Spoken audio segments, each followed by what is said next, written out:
Welcome back, everybody. In today's video, we're delving through my tiered quarterback, running back, wide receiver, and tight end rankings for Week 7 of fantasy football. Two things I want to mention before we delve into the rankings. Players who are on bye are not going to be included in these rankings. You'd be surprised at the comments I get sometimes. And then another thing is players who have played on Thursday night are also not going to be included in these rankings. So without further ado, the elite tier is probably the largest it's going to be, unless we just get a random week with a bunch of high upside quarterbacks with plus matchups. But we have Jayden Daniels, Baker Mayfield, Caleb Williams, Patrick Mahomes, Jalen Hurts, and Dak Prescott. Jayden Daniels and Dak Prescott are two players I want to mention here. I think this game between the two is going to be extremely high scoring. If I have anybody that projects to get volume in this game, I want them in my lineup. I think Jayden Daniels could possibly get 4 to 5 touchdowns this week. Moving on to the second tier, we have Herbert, May, Goff, Daniel Jones, and Jordan Love. A player I want to mention here is Drake May. It is a tough matchup against Tennessee. I do want to say, though, that I think he's starting to prove he's relatively matchup proof. Yeah, he had that game against Buffalo where he didn't produce a ton of fantasy points, but he still played really, really well, which, considering he has no run game in any way, shape, or form, coming into his second year in a new scheme is incredible. And shout out to McDaniels for the work that he's put in, because this offense is so much better than I thought it was going to be, specifically in terms of the passing game. Moving on to the third tier of quarterbacks, we have Bo Nix, T-Law, Mac Jones, Sam Darnold, and Matthew Stafford. A player I want to mention here is Mac Jones. It is a little bit of a tough matchup. I do think, though, that it's going to be a relatively high-scoring game between the two teams. I think that while the rushing upside is basically non-existent, I think he's going to throw the ball basically the entire game.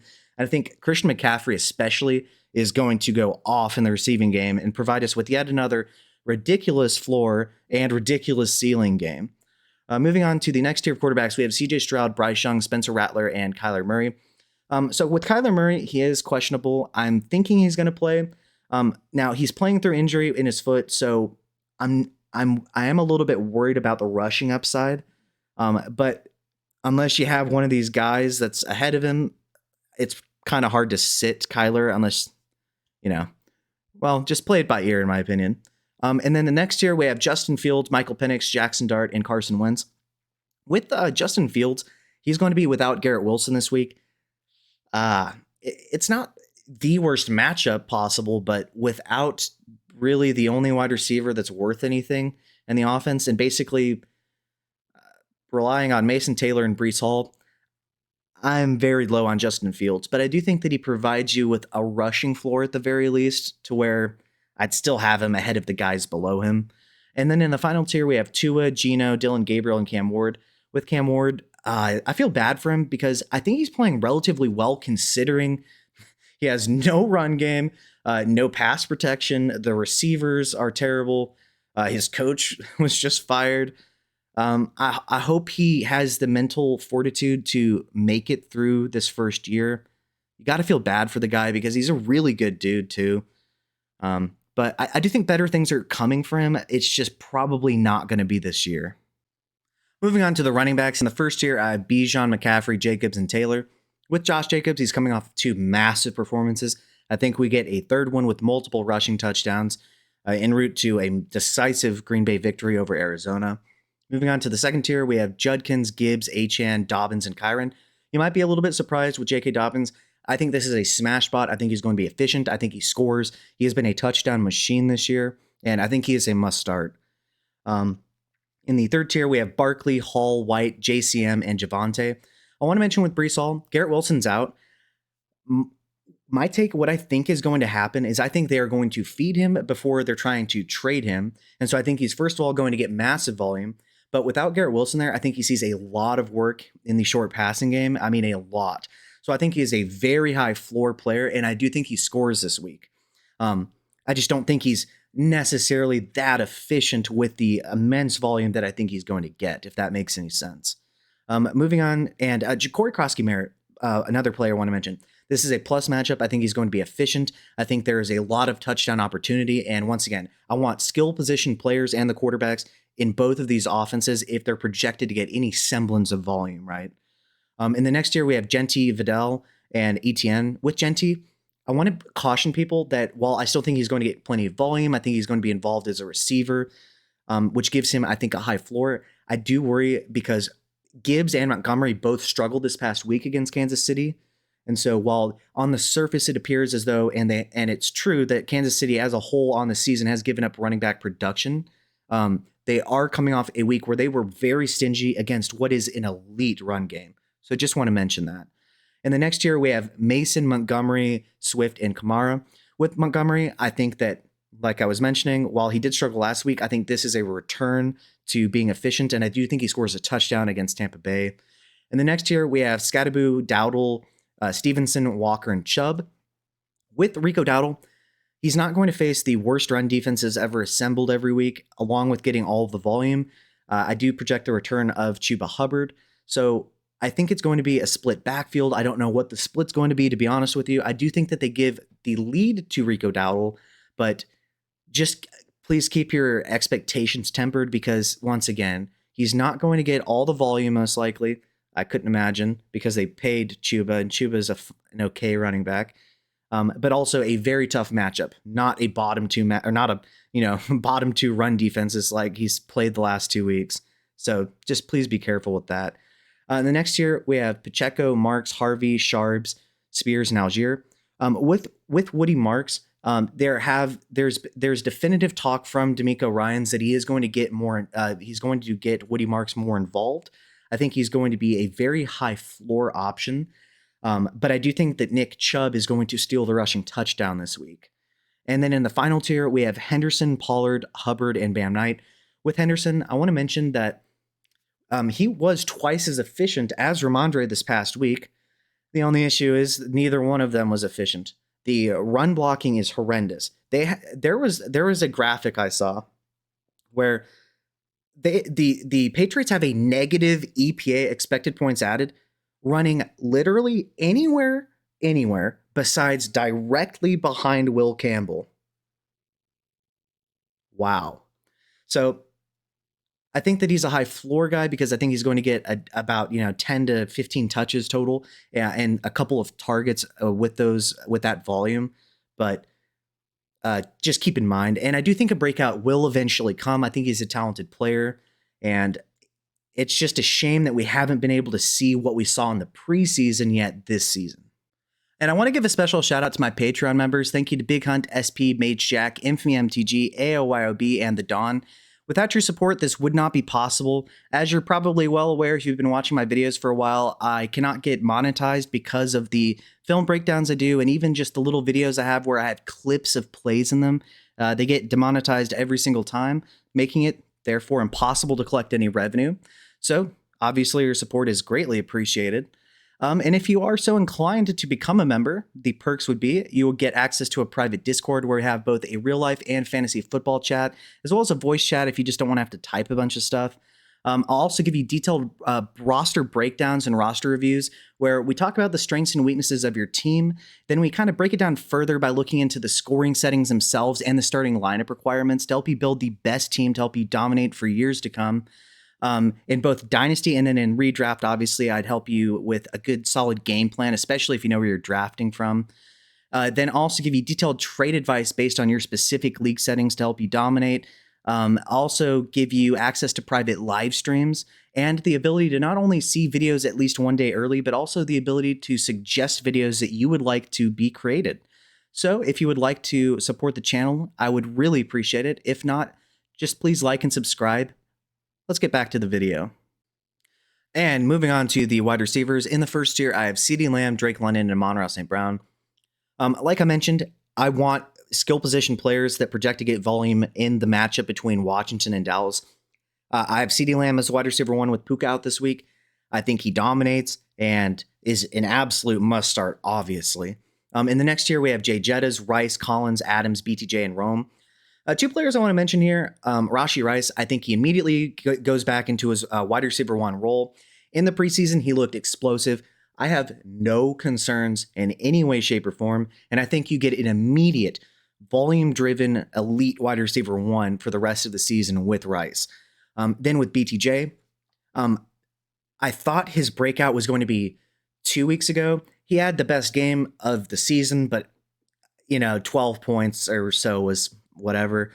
He had a much better game this past week. And, he had a 52-yard touchdown called back on top of that because Travis Hunter was offsides, which was so incredibly frustrating. But nonetheless, I think he is going to play well in this game. And I think we finally see the return of BTJ to being a top 12 weekly play, unless it's a particularly poor matchup, because, the upside is just so great.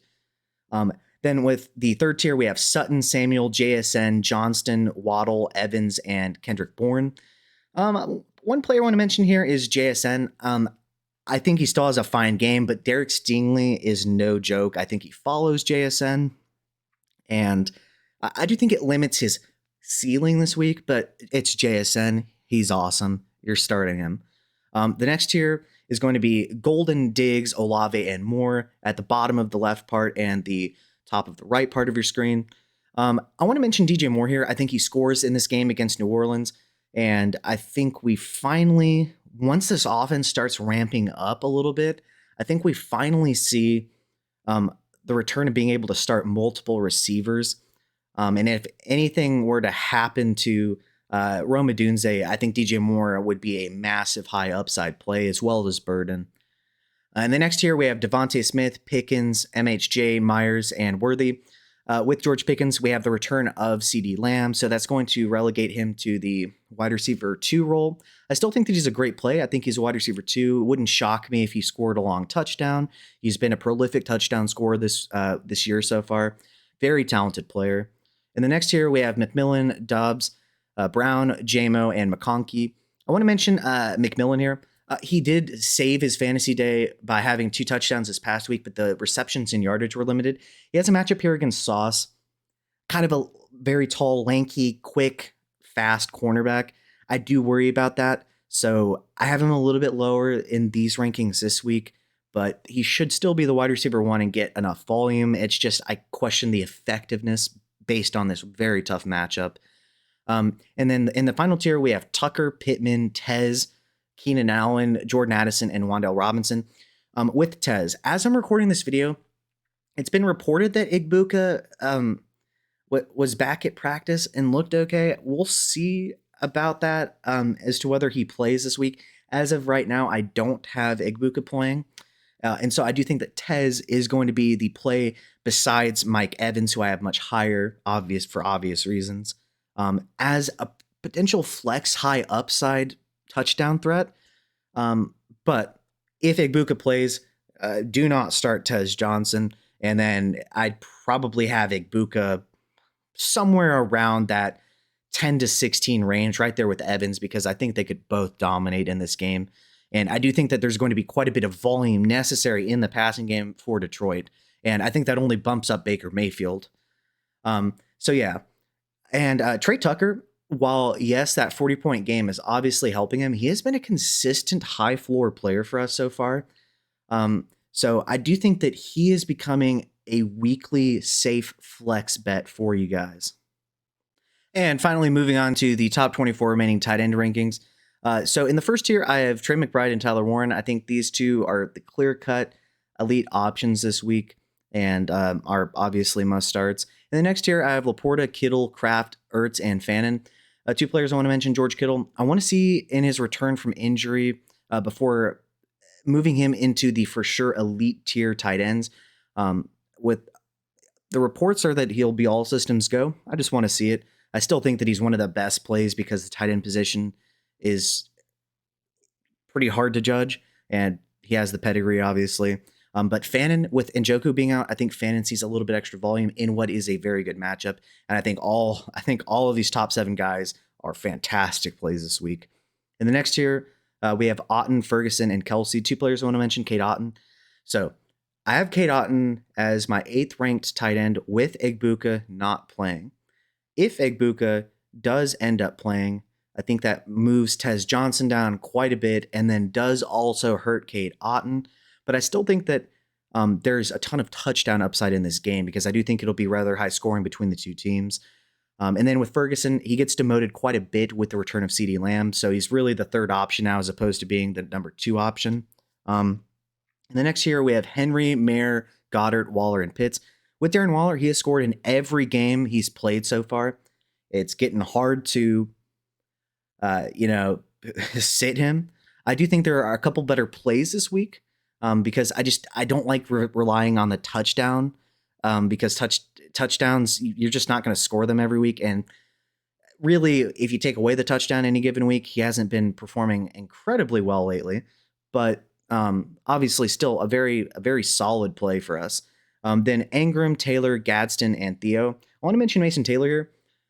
This could go one of two ways. I'm going to take the approach that I think the passing offense is going to struggle immensely. That is the reason for my valuation of Fields this week. But it is a plus matchup for Mason Taylor, and without Garrett Wilson, he will be the top option.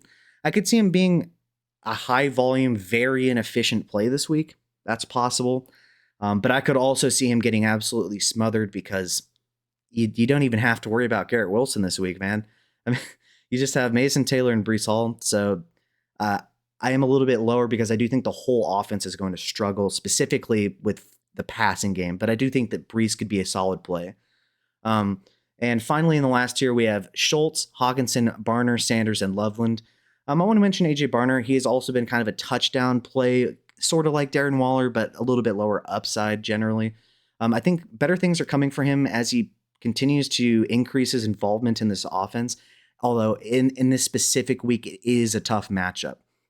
But yeah, where do you guys agree? Where do you disagree? If you have any questions, let me know below in the comment section. I'm sure there'll be some disagreement. I hope you guys smash your matchups this week.